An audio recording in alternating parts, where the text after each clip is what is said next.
Hello everyone, I am सुगम। Welcome back. तो कैसे हो आप सब? आई होप आप सब अच्छे होंगे।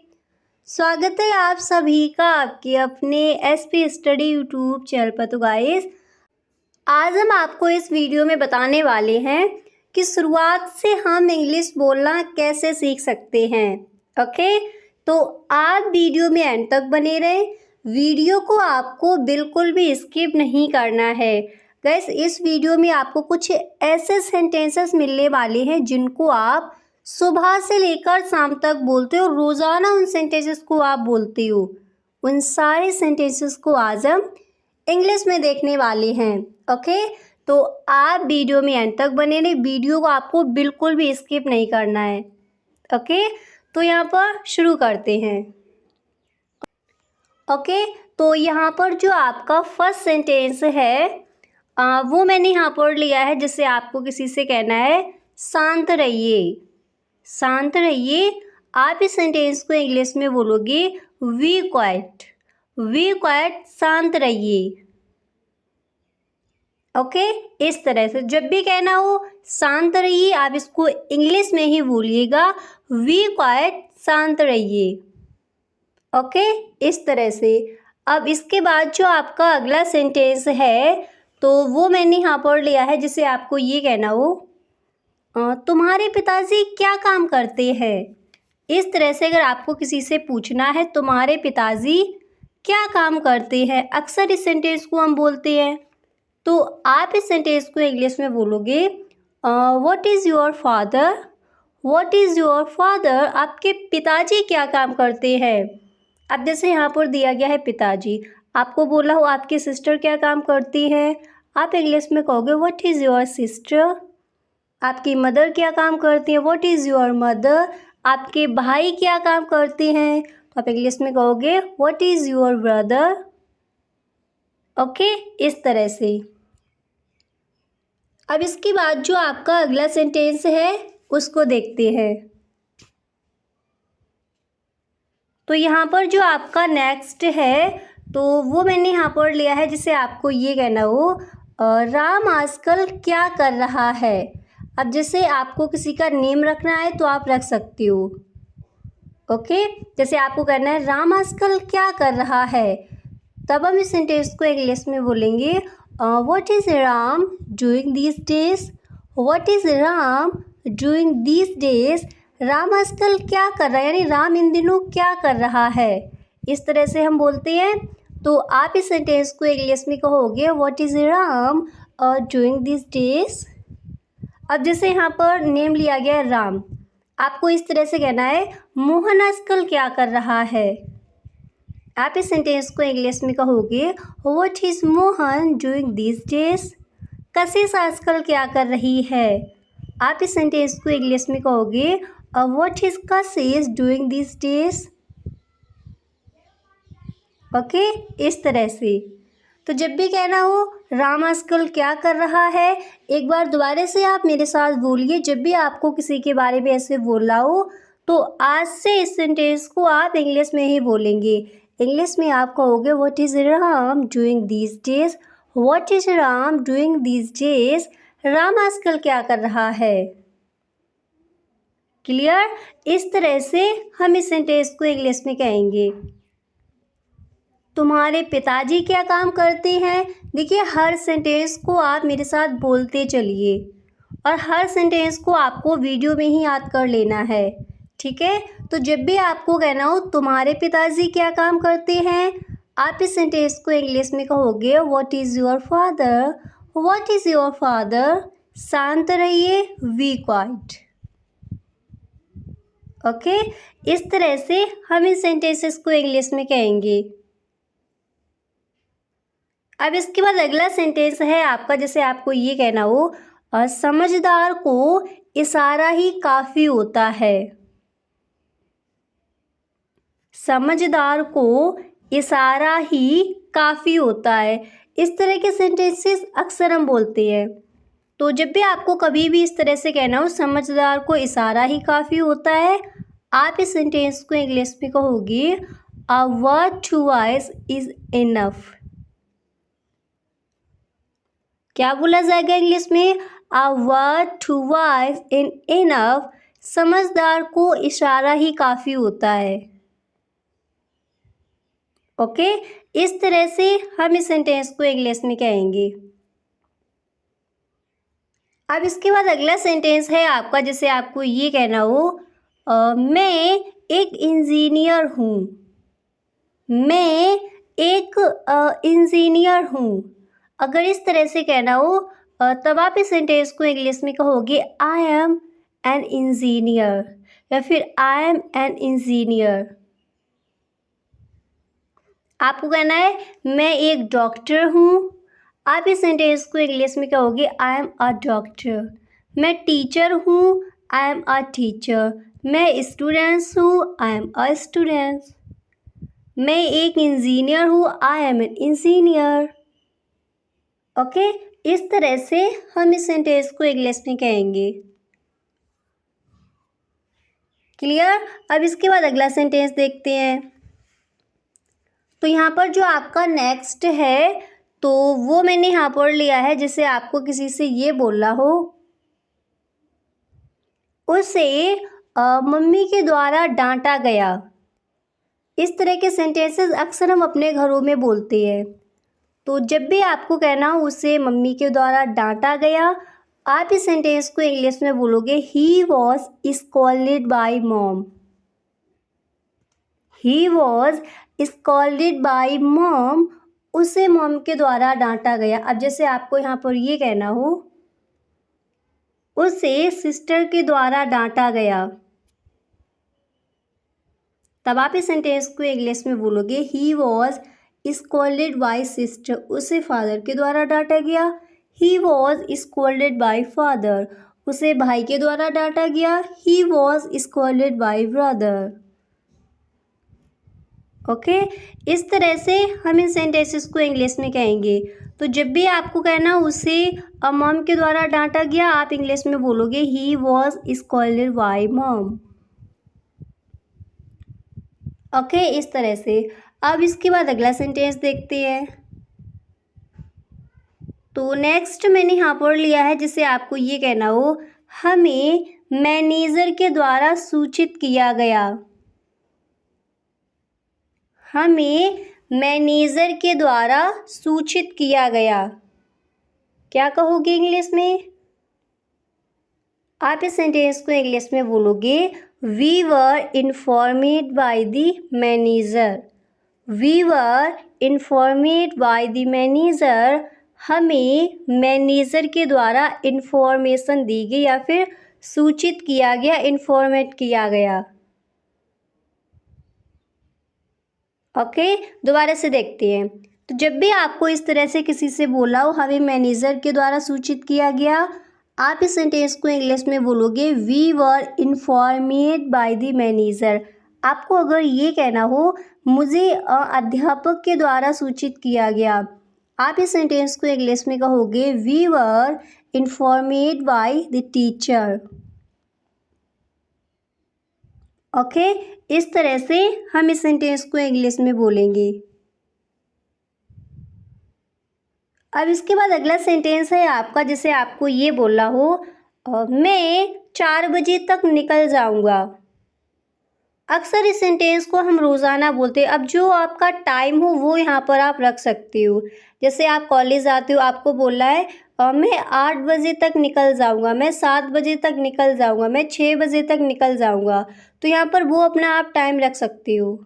ठीक है, तो जब भी आपको इस तरह से कभी भी बोला हो मैं 4 बजे तक निकल जाऊंगा, आप इस सेंटेंस को इंग्लिश में बोलोगे आई विल लीव बाय 4 o'clock। मैं 4 बजे तक निकल जाऊंगा, क्या कहेंगे इंग्लिश में? I will leave by 4 o'clock। अब जैसे आप कॉलेज जाती हो, फिर आपको अपने फ्रेंड से बोलना है मैं 7 बजे तक निकल जाऊंगा, आप इस सेंटेंस को इंग्लिश में बोलोगे आई विल लीव बाय 4 o'clock। अब जैसे आप ऑफिस जाती हो, आपको इस तरह से बोलना है मैं 8 बजे तक या फिर मैं 9 बजे तक निकल जाऊंगा, आप इस सेंटेंस को इंग्लिश में कहोगे I will leave by 8 o'clock, I will leave by 9 o'clock। Clear? इस तरह से हम इस सेंटेंस को इंग्लिश में कहेंगे। तो अच्छे से याद हो गया, एक बार दोबारा से बोलिए।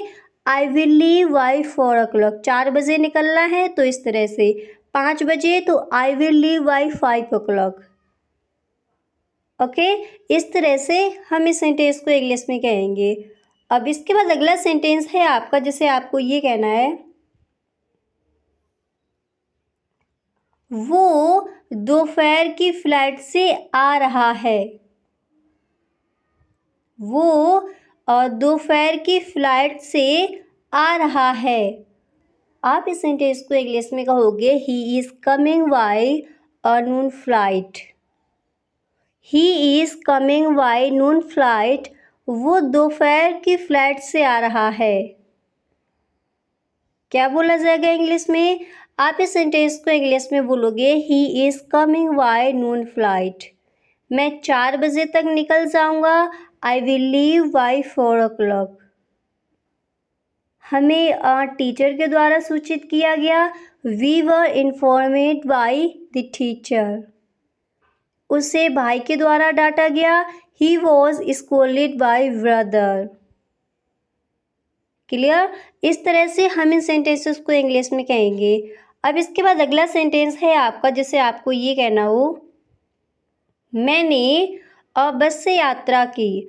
अक्सर इस सेंटेंस को आप बोलते हो, मैंने बस से यात्रा की, या फिर मैंने कार से यात्रा की, मैंने ट्रेन से यात्रा की। ओके, इस तरह से। तो जैसे आपको ये कहना हो, मैंने बस से यात्रा की, आप इस सेंटेंस को इंग्लिश में बोलोगे, आई ट्रेवल बाय बस, यानी मैंने बस के द्वारा यात्रा की। अब जैसे आपको ये कहना है, मैंने ट्रेन से यात्रा की, ट्रेन के द्वारा यात्रा की है, तो आप इस सेंटेंस को इंग्लिश में बोलोगे, I travel by train. I travel by train, मैंने यानी रेलगाड़ी से यात्रा की। अब जैसे आपको कहना है, मैंने कार से यात्रा की, तो आप इस सेंटेंस को इंग्लिश में कहोगी, I travelled by car. I travelled by bike. I travelled by vehicle. Okay, इस तरह से हम इन सेंटेंसेस को इंग्लिश में कहेंगे। अब इसके बाद जो आपका अगला सेंटेंस है, तो वो यहाँ पर है, जिसे आपको ये कहना हो, उसे अपने पापा द्वारा भेजा जा सकता है। उसे अपने पिताजी द्वारा भेजा जा सकता है। तो आप इस सेंटेंस को इंग्लिश में इस तरह से कहोगे, he can be sent by his father. अब उसे अपने भाई द्वारा भेजा जा सकता है, तो यहाँ पर आप इंग्लिश में बोलोगे, he can be sent by his brother. उसे अपनी सिस्टर द्वारा भेजा जा सकता है। आप इस सेंटेंस को इंग्लिश में कहोगे, he can be sent by his sister. उसे अपनी माताजी द्वारा भेजा जा सकता है। आप इस सेंटेंस को इंग्लिश में बोलोगे, he can be sent by his mother. उसे अपने पिताजी द्वारा भेजा जा सकता है, तो क्या कहेंगे इंग्लिश में? आप मेरे साथ बोलिए। हम इस सेंटेंस को इंग्लिश में बोलेंगे, he can be sent by his father. He can be sent by his father. उसे अपने पिताजी द्वारा भेजा जा सकता है। क्लियर? यहाँ पर दिया गया है जा सकता है, इसलिए हम यहाँ पर कहेंगे कैन बी। एक बार दोबारा से देखते हैं, अच्छे से याद कर लीजिए। जब भी कहना हो, उसे अपने पिताजी द्वारा भेजा जा सकता है, आप इस सेंटेंस को आज से इंग्लिश में ही बोलोगे। आप इंग्लिश में कहोगे, he can be sent by his father. मैंने बस से यात्रा की, आई ट्रेवल बाय बस। वो दोपहर की फ्लाइट से आ रहा है, ही is coming by noon flight. Clear? इस तरह से हम इन सेंटेंसेस को इंग्लिश में कहेंगे। अब इसके बाद अगला सेंटेंस है आपका, जैसे आपको किसी से ये कहना हो, मुझे किसी के द्वारा रोका गया। मुझे किसी के द्वारा रोका गया। आप इस सेंटेंस को इंग्लिश में बोलोगे, I was stopped by someone, यानी किसी के द्वारा। क्या बोला जाएगा इंग्लिश में? एक बार आप मेरे साथ बोलिए। आप इस सेंटेंस को इंग्लिश में कहोगे, I was stopped by someone. मुझे किसी के द्वारा रोका गया। I was stopped by someone। Clear? इस तरह से हम इस सेंटेंस को इंग्लिश में बोलेंगे। अब अगला सेंटेंस देखते हैं। तो जैसे आपको किसी से ये कहना हो, पुलिस चोर के पीछे पड़ी हुई है। पुलिस चोर के पीछे पड़ी हुई है। अगर इस तरह से आपको कहना हो तो आप इस सेंटेंस को इंग्लिश में इस तरह से बोल सकते हो, the police are after the thief. The police are after the thief. Police चोर के पीछे पड़ी हुई है। क्लियर? इस तरह से हम इस सेंटेंस को इंग्लिश में कहेंगे। मुझे किसी के द्वारा रोका गया, क्या कहोगे इंग्लिश में? आप मेरे साथ बोलिए। आप इंग्लिश में बोलोगे, I was stopped by someone. I was stopped by someone. मुझे किसी के द्वारा रोका गया। पुलिस चोर के पीछे पड़ी हुई है। आप इस सेंटेंस को इंग्लिश में बोलोगे, the police are after the thief. Clear? इस तरह से। अब इसके बाद जो आपका अगला सेंटेंस है तो वो यहाँ पर दिया गया है। जैसे आपको ये कहना हो, वो राहुल से 10 बजे के बाद मिला। अब यहाँ पर जिससे भी आप मिले हो, जिससे भी कोई भी मिला है, उनका नेम यहाँ पर आप रख सकती हो। तो जैसे आपको इस तरह से ही कहना हो, वो राहुल से 10 बजे के बाद मिला। आप इस सेंटेंस को इंग्लिश में कहोगे, he met Rahul after 10। He met Rahul after 10। वो राहुल से 10 बजे के बाद मिला। अब जैसे आपको ये कहना हो, वो कशिश से 2 बजे के बाद मिला। आप इस सेंटेंस को इंग्लिश में बोलोगे, ही मेट कशिश आफ्टर 2। क्लियर? इस तरह से जो भी आपको अपना टाइम रखना है वो यहाँ पर आप रख सकती हो, और जिसके बारे में आपको कहना है उनका नेम यहाँ पर रख सकती हो। क्लियर? इस तरह से हम इस सेंटेंस को इंग्लिश में बोलेंगे। अब इसके बाद अगला सेंटेंस देखते हैं। तो नेक्स्ट आपका दिया गया है, जैसे आपको ये कहना हो, मैं तुम्हारे जाने के बाद आऊँगा। मैं तुम्हारे जाने के बाद आऊँगा। क्या कहोगे इंग्लिश में? आप इस सेंटेंस को इंग्लिश में बोलेंगे, I will come after you leave. I will come after you leave. मैं तुम्हारे जाने के बाद आऊँगा। अब जैसे आपको कहना हो, मैं तुम्हारे जाने के बाद आऊँगा, तब आप इसको इंग्लिश में कहोगे, I will come after you leave. अब जैसे अगर आपको यहाँ पर ये कहना हो, मैं तुम्हारे निकलने से पहले आऊँगा, तब आप इस सेंटेंस को इंग्लिश में इस तरह से कहोगे, I will come before you leave. I will come before you leave. मैं तुम्हारे निकलने से पहले आऊँगा। अगर बाद में आऊँगा, मैं तुम्हारे जाने के बाद आऊँगा यानी बाद में, तब आप इसको इंग्लिश में कहोगे, I will come after you leave. Clear? इस तरह से हम इन सेंटेंसेस को इंग्लिश में कहेंगे। अब इसके बाद यहाँ पर जो आपका अगला सेंटेंस है तो वो मैंने यहाँ पर लिया है, जैसे आपको ये कहना हो, क्या तुमने कोशिश की? क्या तुमने कोशिश की? क्या कहोगे इंग्लिश में? आप इस सेंटेंस को इंग्लिश में बोलोगे, did you try. Did you try. क्या तुमने कोशिश की? क्या बोला जाएगा इंग्लिश में? Did you try. अब इसके बाद अगला सेंटेंस है आपका, जैसे आपको ये कहना हो, वह एक लड़का है। वह एक लड़का है। आप इंग्लिश में कहोगे, that is a boy. That is a boy. वह एक लड़का है। क्या तुमने कोशिश की? Did you try. ओके, इस तरह से हम इस सेंटेंस को इंग्लिश में कहेंगे। अब इसके बाद जो आपका अगला सेंटेंस है तो वो मैंने यहाँ पर लिया है, जैसे आपको किसी से ये कहना हो, इसमें ख़ास बात क्या है। इस सेंटेंस को अक्सर हम बोलते हैं।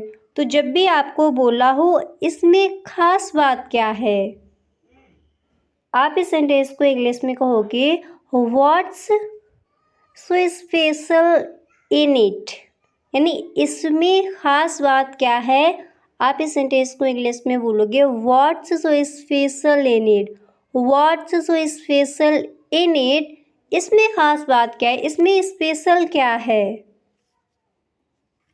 क्लियर। इस तरह से हम इस सेंटेंस को इंग्लिश में बोलेंगे। अब इसके बाद अगला सेंटेंस है आपका, जैसे आपको ये कहना हो आपकी कृपा होगी, आपकी कृपा होगी। क्या कहोगे इंग्लिश में? आप इस सेंटेंस को इंग्लिश में कहोगे it's a kind of you, it's a kind of you, आपकी कृपा होगी। क्या बोला जाएगा इंग्लिश में? It's a kind of you, it's a kind of you, आपकी कृपा होगी। क्लियर। इस तरह से अब इसके बाद अगला सेंटेंस है आपका, जिसे आपको ये कहना हो यह टेबल पुरानी है। अक्सर इस सेंटेंस को हम बोलते हैं यह टेबल पुरानी है। आप इस सेंटेंस को इंग्लिश में कहोगे this table is old, this table is old, यह टेबल पुरानी है। अब जैसे आपको ये कहना हो यह कप पुराना है। आप इस सेंटेंस को इंग्लिश में कहोगे दिस कप इज ओल्ड, यह पेन पुराना है, दिस पेन इज ओल्ड, यह बुक पुरानी है, दिस बुक इज ओल्ड, यह चेयर पुरानी है, दिस चेयर इज ओल्ड, यह बैग पुराना है, दिस बैग इज ओल्ड। यानी जो भी है आपको कहना है ये पुरानी है, तो इस तरह से आप इंग्लिश में कहोगे। जैसे आपकी बॉटल है, आपको बोला है ये बोतल पुरानी है, आप इंग्लिश में कहोगे this bottle is old. Clear. इस तरह से हम इस सेंटेंस को इंग्लिश में कहेंगे। अब इसके बाद अगला सेंटेंस है आपका, जिसे आपको ये कहना है राम मेरा मित्र है, या फिर आपको इस तरह से कहना हो गोपाल मेरा मित्र है। आप इस सेंटेंस को इंग्लिश में कहोगे Gopal is my friend, Gopal is my friend, Gopal मेरा मित्र। अब जैसे आपको ये कहना हो गोपाल मेरा भाई है, आप इस सेंटेंस को इंग्लिश में बोलोगे Gopal is my brother. Gopal मेरे पिता हैं, गोपाल इज माय फादर। कशिश मेरी सिस्टर है, कशिश इज माय सिस्टर। मोहन मेरा दोस्त है, Mohan is my friend. Clear. इस तरह से हम इन सेंटेंसेस को इंग्लिश में कहेंगे। अब इसके बाद अगला सेंटेंस है आपका, जिसे आपको ये कहना हो डांस किसने किया, डांस किसने किया। आप इस सेंटेंस को इंग्लिश में कहोगे who danced, who danced, dance किसने किया। क्या बोला जाएगा इंग्लिश में? Who danced, who danced, dance किसने किया। अब इसके बाद जो आपका अगला सेंटेंस है तो वो मैंने यहाँ पर लिया है, जिससे आपको ये कहना हो देहरादून कौन जाएगा, देहरादून कौन जाएगा। आप इस सेंटेंस को इंग्लिश में कहोगे who will go to Dehradun, who will go to Dehradun, Dehradun कौन जाएगा। अब जैसे यहाँ पर आपको ये कहना है दिल्ली कौन जाएगा। आप इस सेंटेंस को इंग्लिश में कहोगे who will go to Delhi, Lucknow कौन जाएगा, who will go to Lucknow. Kanpur कौन जाएगा, who will go to Kanpur. अब जैसे आपको ये कहना हो भोपाल कौन जाएगा, आप इस सेंटेंस को इंग्लिश में कहोगे who will go to Bhopal. यानी जो भी आपको प्लेस यहाँ पर रखना है वो यहाँ पर आप अपना रख सकते हो। अब जैसे आपको यही बोलना हो देहरादून कौन जाएगा, आप इस सेंटेंस को इंग्लिश में कहोगे who will go to Dehradun. Clear. इस तरह से हम इन सेंटेंसेस को इंग्लिश में बोलेंगे। तो गाइस आज के लिए बस इतना ही, मिलते हैं नेक्स्ट वीडियो में। अगर आपको सच में ये वीडियो पसंद आया है तो आप इस वीडियो को एक लाइक ज़रूर कर दें और यदि आप चैनल पर पहली बार आए हो तो चैनल को सब्सक्राइब कर लेना, बेल आइकन को भी प्रेस कर देना ताकि वीडियो की जो भी नोटिफिकेशन हो वो सबसे पहले आपके पास पहुँचे। वीडियो अच्छा लगा करे तो सभी दोस्तों में एक बार शेयर ज़रूर किया करें। Okay, thank you so much.